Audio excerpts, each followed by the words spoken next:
ഇപ്പൊ തുടങ്ങും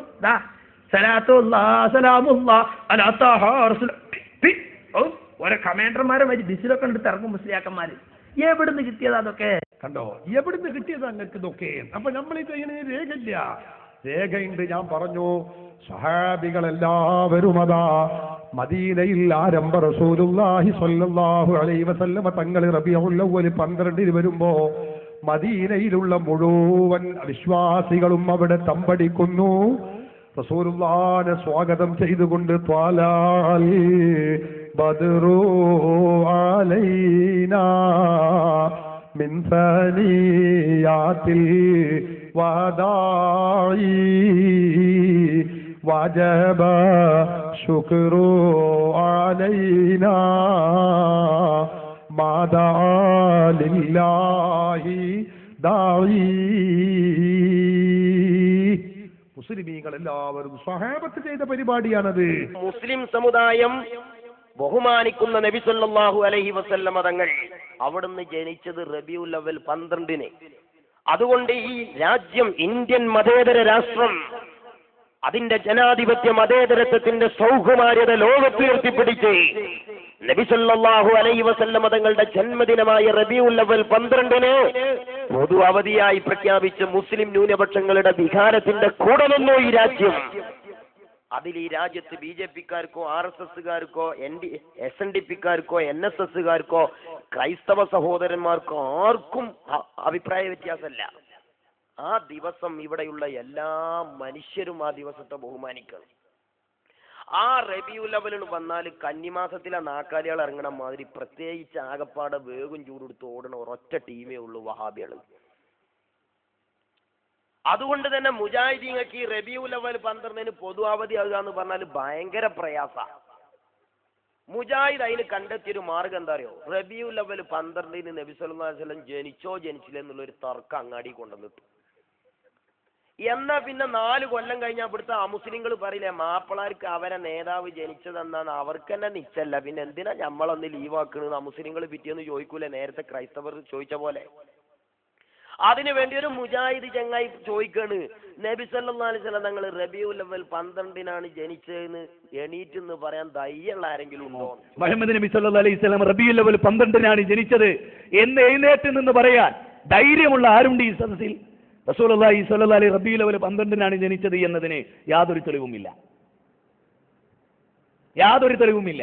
പക്ഷേ മരിച്ചതെന്നാണെന്നതിന് എല്ലാ തെളിവും. ജനിച്ചതെന്നാണ് എന്നതിന് 12-ലധികം 20ഓളം അഭിപ്രായം എന്നാ പറയുന്നത്. 20ഓളം അഭിപ്രായങ്ങളാണ് പ്രവാചക തിരുമേനി ജനിച്ച ദിവസത്തെ കുറിച്ചുള്ളത്. അന്ന് തന്നെയാണോ അല്ലേ എന്ന് വ്യത്യസ്തം. എന്നാൽ മരിച്ചത് റബീഉൽ അവ്വൽ 12 തിങ്കളാഴ്ചയാണെന്നുള്ളതിൽ മുസ്ലിം ലോകത്താർക്കും എതിരഭിപ്രായമില്ല. എന്ത് തെളിവാ മൗലവിന്റെ കയ്യിൽ? വേറല്ലേ, നബി സല്ലല്ലാഹു അലൈഹി വസല്ലം തങ്ങൾ റബീഉൽ അവ്വൽ 12 ജനിച്ചത് ധൈര്യമുള്ള ആരെങ്കിലും ഉണ്ടോ? ഒന്ന് ഇനി ധൈര്യമുള്ള ഒരു മുജാഹിദിനെ ഞാൻ വേറെ കൊണ്ടുവരാണ്. അനസ് മൗലവി കൂളായിട്ട് പറയാ റബീഉൽ അവ്വൽ 12 തന്നെയാ ജനിച്ചത്. നബി സല്ലല്ലാഹു അലൈഹി വസല്ലം ജനിച്ചത് റബീഉൽ അവ്വലിലാണ്. റബീഉൽ അവ്വൽ 12 തിങ്കളാഴ്ച ആണ്. ഇനി സഹോദരൻ, ഇതൊക്കെ ഒരു ഗ്രൂപ്പിൽപ്പെട്ട മുജാഹിദാട്ടോ. ഞങ്ങൾ സാധാ പറയേണ്ട ഈ പാമ്പ് വേലായിരുന്നു തന്നെ ഒരാൾ ഞങ്ങളവിടെ ഉത്സവത്തിനൊക്കെ വരലുണ്ട്. മൂപ്പര് പാമ്പിനെ കളിപ്പിക്കും. മൂപ്പരെ പാമ്പും കൂട്ടിൽ ഒരു 10,000 പാമ്പുണ്ടാവും. അതിൽ നീർക്കോലി മുതൽ രാജവമ്പാല വരെ ഉണ്ടാവും. ഈ കൂടിന് തുറന്നാൽ ഈ പാമ്പുകൾ മുഴുവൻ 400 വൈക്കാ പോവുക. പക്ഷെ കൂട്ടിലെല്ലാവരും ഒന്നിച്ചാ എന്ന മാതിരി ഒരേ ഗ്രൂപ്പിൽപ്പെട്ട മുജാഹിദാണ് ഈ 400 അഭിപ്രായമായിട്ട് നടക്കുന്നത്. നിങ്ങളൊന്ന് ആലോചിച്ച് നോക്കാണ്. വേറൊരു മുജാഹിദ് പറയാണ് നബി സല്ലല്ലാഹു അലൈഹി വസല്ലം തങ്ങൾ റബീഉൽ അവ്വൽ 12 ജനിച്ചതെന്ന് ഗണ്ണിതമായി തെളിയിക്കപ്പെട്ടിട്ടേ ഇല്ല. റസൂലുള്ളാഹി സ്വല്ലല്ലാഹു അലൈഹി വസല്ലമ റബീഉൽ അവ്വൽ മാസത്തിൽ തന്നെയാണ് ജനിച്ചത് എന്നതിന് റബീഉൽ അവ്വൽ മാസത്തിൽ ആഘോഷം നടത്തുന്നവരുടെ കയ്യിൽ എന്ത് തെളിവാണ്? അതെങ്കിലും വേണ്ടേ? അതില്ല. അന്വേഷിച്ചോളൂ, ഞാൻ വെറുതെ പറയല്ലോ. റബീഉൽ അവ്വൽ മാസത്തിലാണ് അല്ലാഹുവിന്റെ റസൂൽ ജനിച്ചത് എന്നതിന് ഗണ്ഡിതമായ തെളിവില്ല. ഗണ്ണിതമായ തെളിവുണ്ടാകുമ്പോഴേ സംശയമില്ലാതെ പറയാൻ കഴിയുള്ളൂ. എന്നാ വേറൊരു മുജാഹിദ് മൗലവി പറയാം നബി സല്ലല്ലാഹു അലൈഹി വസല്ലം തങ്ങൾ റബീഉൽ അവ്വൽ 12 ജനിച്ചതെന്നുള്ളതിൽ സംശയമില്ല. മഹാനായ നമ്മുടെ നേതാവ്, ജീവനേക്കാൾ നാം സ്നേഹിക്കുന്ന നമ്മുടെ പ്രിയപ്പെട്ട നേതാവ് അഷ്റഫുൽ ഖൽഖ് മുഹമ്മദ് റസൂലുള്ളാഹി ആ പ്രവാചകൻ സല്ലല്ലാഹു അലൈഹി വസല്ലം ജനിച്ച മാസമാണ് റബീഉൽ അവ്വൽ, സംശയമില്ല. മറ്റേയാൾക്ക് ഭയങ്കര സംശയവും. ഇനി കേൾക്കണം നിങ്ങൾക്ക് വർത്താനം. ഒരു വിഡ്ഢി പറയാണ് നബി സല്ലല്ലാഹു അലൈഹി വസല്ലം തങ്ങൾ ജനിച്ചത് റമളാനിലാണ്. സുബ്ഹാനല്ലാഹ്. പിന്നെ മുഹമ്മദ് നബി ജനിച്ച ദിനം, ആ ജനിച്ചതും റബീഉൽ അവ്വലിനല്ല, റമളാനിലാണ്. മുഹമ്മദ് നബി ആയത് റമളാനിലാണ്. അല്ലേ അല്ലേ അല്ലേ? ആർക്കാ അതിലെതിരെ അഭിപ്രായം? പിന്നെ റസൂൽ ജനിച്ച ദിനം, അതാണ് മുഹമ്മദിന്റെ ദിനം. മുഹമ്മദ് ജനിച്ച ദിനം, അവിടെ നബി ഇല്ല, റസൂലില്ല. നബി ജനിച്ചപ്പോൾ റസൂലല്ല, അത് ഈസാ നബിയാണ്. അത് ഖുർആൻ വേർതിരിച്ചു പറഞ്ഞു. ഞാൻ ജനിച്ചപ്പോൾ തന്നെ നബിയാണെന്ന് ഈസാ നബി പറഞ്ഞു. ഞാൻ ജനിച്ചപ്പോൾ നബിയാന്ന് മുഹമ്മദ് നബി സല്ലല്ലാഹു അലൈഹി വസല്ലം പറഞ്ഞിട്ടില്ല. 40-ാമത്തെ വയസ്സിലാണ് നബിയായത്, ഇറാഖുവയിൽ വെച്ച നബിയായത്, നുബുവത്ത് കിട്ടിയപ്പോൾ നബിയായത്, അത് ലൈലത്തുൽ ഖദറിന്റെ രാത്രിയിലാണ്.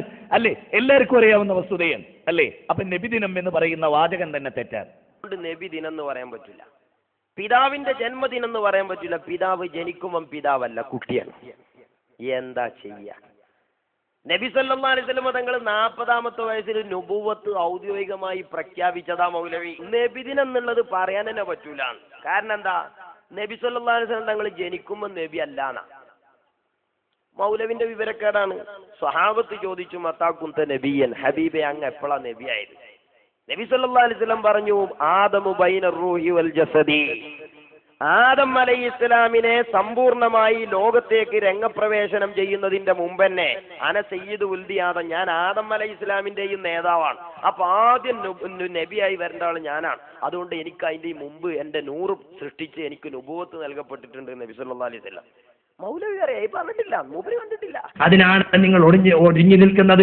കൊടി തോരണങ്ങൾ കെട്ടി വീടുകൾ അലങ്കരിച്ച് പള്ളിക്ക് പെയിന്റടിച്ച്, അല്ലേ? എന്നിട്ട് പറഞ്ഞെന്താ?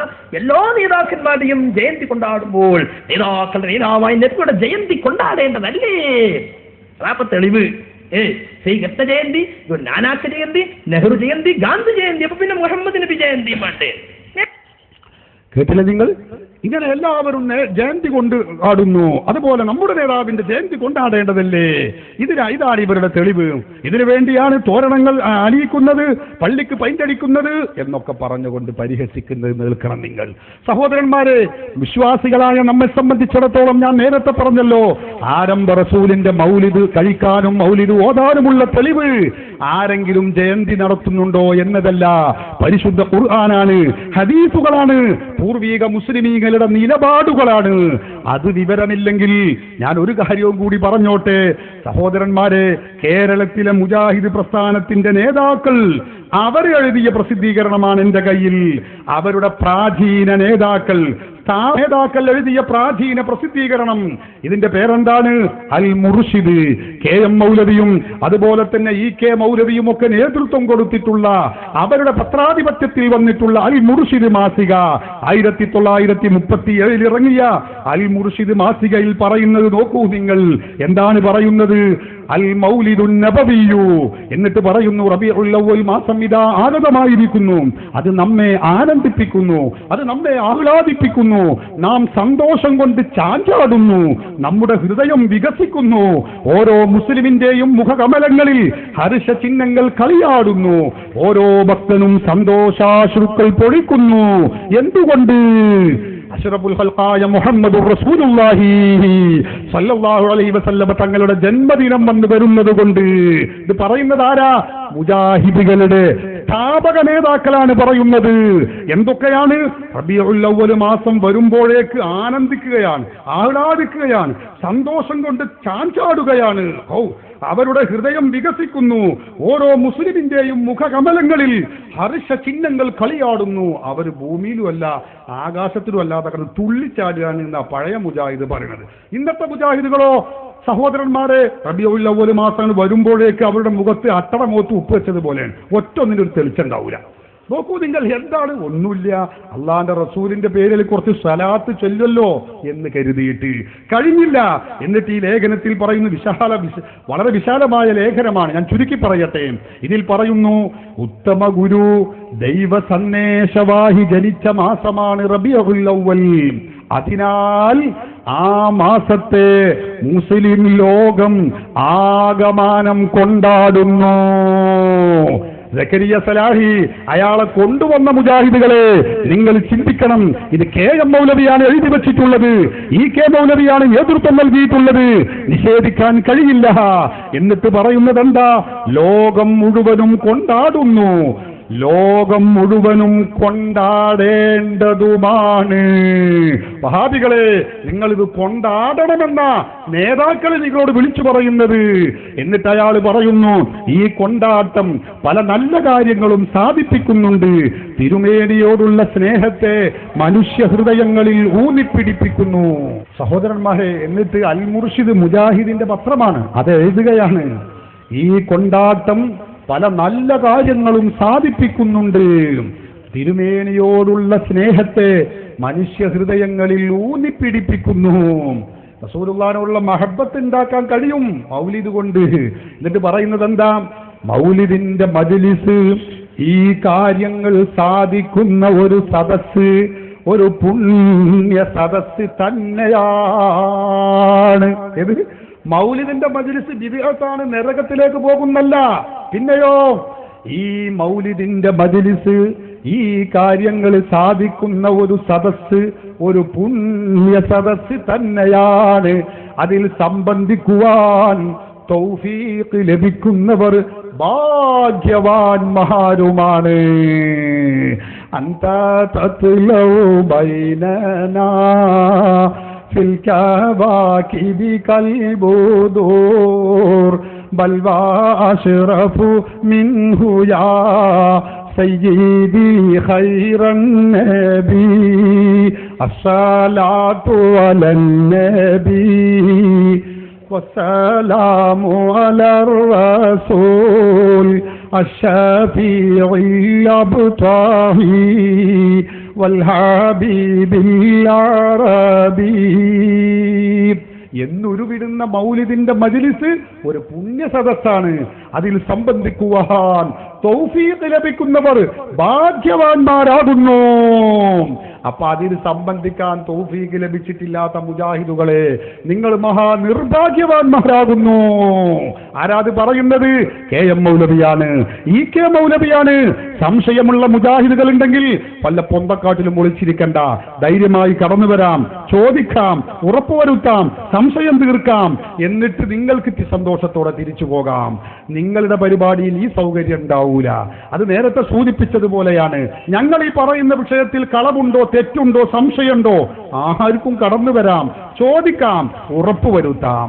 സഹോദരന്മാരെ, അപ്പൊ ഞാൻ പറയുന്നത് ചുമരുകള് അലങ്കരിക്കലും കൊടിതോരണങ്ങൾ വെക്കലും സന്തോഷം കൊണ്ട് തുള്ളിച്ചാടലും ആദ്യം നടത്തിയതും നടത്താൻ പറഞ്ഞതും മുജാഹിദുകളുടെ നേതാക്കളാണ് എന്ന കാര്യം നിങ്ങൾ ഓർക്കണം സഹോദരന്മാരെ. അതുകൊണ്ട് തന്നെ ഈ മൗലിദാഘോഷം നടത്തേണ്ടതാണ് എന്ന് പഴയ കാലത്തെ മുജാഹിദുകൾ അവരുടെ പ്രസിദ്ധീകരണങ്ങളിൽ എഴുതി വെക്കുന്നു. ഞാൻ ചോദിച്ചോട്ടെ, പിന്നെ എന്നാണ് ഇത് ശിർക്കാണ്, ഇത് കുഫറാണ്, ഇത് അനാചാരമാണ് എന്ന് പറഞ്ഞ് കേരളത്തിലെ മുജാഹിദുകളുടെ ആഫീസിലേക്ക് ജിബ്രീൽ വന്നത് എന്ന കാര്യം മുജാഹിദുകളാണ് വിശദീകരിക്കേണ്ടത്. അന്നൊക്കെ ഇത് തൗഹീദായിരുന്നു, അന്നൊക്കെ ഇത് പുണ്യകർമ്മമായിരുന്നു. എന്റെ കയ്യിൽ അവരുടെ അൽ ഇർഷാദ് മാസികയുണ്ട്. മുജാഹിദുകൾ റബീഉൽ അവ്വൽ 12 ജന്മദിനാഘോഷ റസൂലുള്ളാഹിന്റെ മൗലിദ് നടത്തുകയും അതിൽ ചീരടി കൊടുക്കുകയും ചെയ്ത, അന്നദാനം കൊടുക്കുകയും ചെയ്ത കഥ ഇതാ അൽ ഇർഷാദ് എന്ന് പറയുന്ന മുജാഹിദുകളുടെ പത്രമായിരുന്ന EK മൗലവിയുടെ പത്രാധിപത്യത്തിലുള്ള ഈ പത്രത്തിൽ, അറബി മലയാള പത്രത്തിൽ വ്യക്തമായി രേഖപ്പെടുത്തി വെച്ചിട്ടുണ്ട്. സമയദാരിദ്ര്യം പറയുന്നത് ഞാനിപ്പോ അതിലേക്ക് കടക്കുന്നില്ല. അപ്പൊ പഴയ കാലത്ത് ഇവരിതൊക്കെ ആഘോഷിച്ചവരാണ്.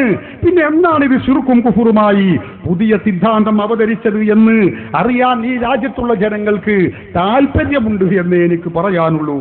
ഇനി ഇയാൾ പറയുന്നു, നോക്കൂ, നബി സല്ലല്ലാഹു അലൈഹി വസല്ലം തങ്ങൾ ജനിച്ച രാവിനെ കുറിച്ച് ഒരു മുജാഹിദുകാരന്റെ പ്രയോഗം കേട്ടോളൂ. ഞാൻ പിന്നെ വിശദീകരിക്കാം. രാവ് 1 രാവുകളിൽ ഏറ്റവും പുണ്യമുള്ള രാവ് നബി ജനിച്ച രാവാണ്. നിങ്ങൾ ആലോചിക്കണം. തെളിവൊന്നുമില്ല, ഖുർആന് തെളിവില്ല, ഹദീസിന് തെളിവില്ല. ഇവർക്ക് തെളിവ് വേണ്ട, നാവിന്റെ നീളമാണ്. അതൊരു പക്ഷേ ഒരു 80 കിലോമീറ്ററൊക്കെ ഉണ്ടാവും. ആ നീളത്തിനനുസരിച്ചുള്ള വാക്കുകളാണ് ഈ പറയുന്നത്. നിങ്ങൾ ആലോചിച്ചു നോക്കണം, എന്താ പറയുന്നത്? രാവുകളിൽ വെച്ച് ഏറ്റവും പുണ്യം നബി ജനിച്ച രാവാകുന്നു എന്നാണ്. ഇസ്ലാം പഠിപ്പിച്ചിട്ടില്ല, ഖുർആൻ പഠിപ്പിച്ചിട്ടില്ല, ഹദീസ് പഠിപ്പിച്ചിട്ടില്ല, മുഹദ്ദിസീങ്ങൾ ഒരാളും പഠിപ്പിച്ചിട്ടില്ല, മദ്ഹബിന്റെ ഇമാമിങ്ങൾ പഠിപ്പിച്ചിട്ടില്ല. ലോകത്ത് ഈമാനുള്ള, ഇഖ്ലാസുള്ള ഇസ്ലാം മനസ്സിലായ ഒരാളും പഠിപ്പിച്ചിട്ടില്ല എന്നുള്ളതാണ് ഈ വിഷയത്തിലെ വസ്തുത. നിങ്ങൾ മനസ്സിലാക്കണം. അത്ഭുതമാണ് ഈ സമുദായത്തിന്റെ അവസ്ഥ. നിങ്ങൾ ആലോചിച്ചു നോക്കൂ. നബി സല്ലല്ലാഹു അലൈഹി വസല്ലം തങ്ങൾ ജനിച്ച രാവിന് മഹത്വമുണ്ടെന്ന് പൂങ്കാവനത്തിൽ ലേഖനം വന്നു. നമ്മൾ എഴുതിയതാ. എഴുതുന്നവന് നാവല്ല ഉണ്ടാവുക, പറയുന്നവന് നാവുണ്ടാവുക. അപ്പൊ പറഞ്ഞ ആളെ നാവിന്റെ കിലോമീറ്റർ 80 എന്ന് പറഞ്ഞത് നമ്മൾ ലേഖനം എവിടെ വായിച്ചിട്ടുള്ളൂ. വായിച്ചാളുടെ നാവിന്റെ കിലോമീറ്ററേ പറഞ്ഞതേ ഉള്ളൂ. നിങ്ങൾ വിഷമിക്കേണ്ടതില്ല. എഴുതിയാളുടെ പേനയുടെ വണ്ണല്ലേ പറയേണ്ടത്. ഒരു തെളിവും ഇല്ല എന്ന് അയാൾ പറയുന്നത്. എന്നാലോ ആ ലേഖനത്തിന്റെ തുടർന്ന് തന്നെ പറയുന്നുണ്ട് തെളിവ്. ആ ലേഖനം എഴുതിയ ആൾ എന്ത് തെളിവാ അടിസ്ഥാനപ്പെടുത്തിയെന്ന് പറയുന്നുണ്ട്. അപ്പൊ ആ തെളിവ് പറഞ്ഞ ആളെ കുതിര കയറുക. കേട്ടോളൂ. ഇനി നോക്കൂ, ഇമാം കസ്തല്ലാനി പറയുന്നു, നബി സല്ലല്ലാഹു അലൈഹി വസല്ലം ജനിച്ച രാത്രിയാണല്ലോ നാം പറയുന്നത്. അപ്പോൾ ലൈലത്തുൽ ഖദറിനാണോ നബി ജനിച്ച രാത്രിക്കാണോ കൂടുതൽ പുണ്യമുള്ളത് എന്ന് നീ ചോദിച്ചാൽ 3 കാരണങ്ങൾ കൊണ്ട് ലൈലത്തുൽ ഖദറിനേക്കാൾ ശ്രേഷ്ഠത നബി ജനിച്ച രാത്രിക്കാണെന്ന് ഞാൻ മറുപടി പറയും. കണ്ടോ, ധിക്കാരിയായ ഒരു മനുഷ്യൻ, ധിക്കാരിയായ ഒരു മനുഷ്യൻ, ഖുർആൻ പഠിക്കാത്ത ഒരു മനുഷ്യൻ. വിശുദ്ധ ഖുർആൻ ഇമാം ഖസ്തല്ലാനി റഹിമഹുല്ലാഹ് മവാഹിബുൽ ലദുന്നിയയിൽ പറഞ്ഞു. അതാണ് പൂങ്കാവനത്തിനെടുത്ത് ഉദ്ധരിക്കുന്നത്. അപ്പൊ ഇയാൾക്ക് പറ്റാത്തത് പറ്റില്ലല്ലോ. ഇനി ഇമാം ഖസ്തല്ലാനിയെ തെറി വിളിക്കുക വരട്ടെ. അപ്പോൾ ലൈലത്തുൽ ഖദറിനാണോ നബി ജനിച്ച രാത്രിക്കാണോ കൂടുതൽ പുണ്യമുള്ളത് എന്ന് നീ ചോദിച്ചാൽ 3 കാരണങ്ങൾ കൊണ്ട് ലൈലത്തുൽ ഖദറിനേക്കാൾ ശ്രേഷ്ഠത നബി ജനിച്ച രാത്രിക്കാണെന്ന് ഞാൻ മറുപടി പറയും. കണ്ടോ, ധിക്കാരിയായ ഒരു മനുഷ്യൻ, ധിക്കാരിയായ ഒരു മനുഷ്യൻ, ഖുർആൻ പഠിക്കാത്ത ഒരു മനുഷ്യൻ. വിശുദ്ധ ഖുർആൻ ായ മനുഷ്യനാണോ? എടോ, അവിടുന്ന് ഇർഷാദു സാരി ശർഹ് സഹീഹുൽ ബുഖാരി എന്ന കിതാബ് എഴുതിയ മുഹദ്ദിസാണ് കേട്ടോ. മനസ്സിലാക്കണം. ഈമാൻ അല്പമെങ്കിലുമുള്ള ജീവനെങ്കിലുമുള്ള മുജാഹിദുകൾ ഉണ്ടെങ്കിൽ മനസ്സിലാക്കിക്കോ. ലോകപ്രസിദ്ധനായ പണ്ഡിതനാണ് ബഹുമാനപ്പെട്ട ഇമാം ഖസ്തല്ലാനി റഹിമഹുല്ലാഹ്. സഹീഹുൽ ബുഖാരിക്ക് വ്യാഖ്യാനം എഴുതി, അൽ മവാഹിബുൽ ലദുന്നി എഴുതി, തുടങ്ങി ഒരുപാട് കിതാബ് എഴുതി. സഹീഹ് മുസ്ലിമിന് വ്യാഖ്യാനം എഴുതി. അങ്ങനെ എല്ലാ കിതാബിനും വ്യാഖ്യാനം എഴുതിയ സഹീഹുൽ ബുഖാരിക്ക് വ്യാഖ്യാനം എഴുതാൻ വിവരമില്ലാത്തതാണോ സഹീഹുൽ ബുഖാരിക്ക് വ്യാഖ്യാനം എഴുതുക? ആ ഇമാമിനെ കുറിച്ചല്ലയോ പറഞ്ഞത് വിവരമില്ലാത്തയാളെന്ന്. ഇത് മുഴുവനും മാർച്ച് മാസത്തിൽ തിരുവനന്തപുരത്തെ പള്ളിയിൽ മുജാഹിദുകാരൻ നടത്തിയ ജുമുഅ ഖുതുബയാണ്. നിങ്ങൾ ആലോചിച്ചോളൂ.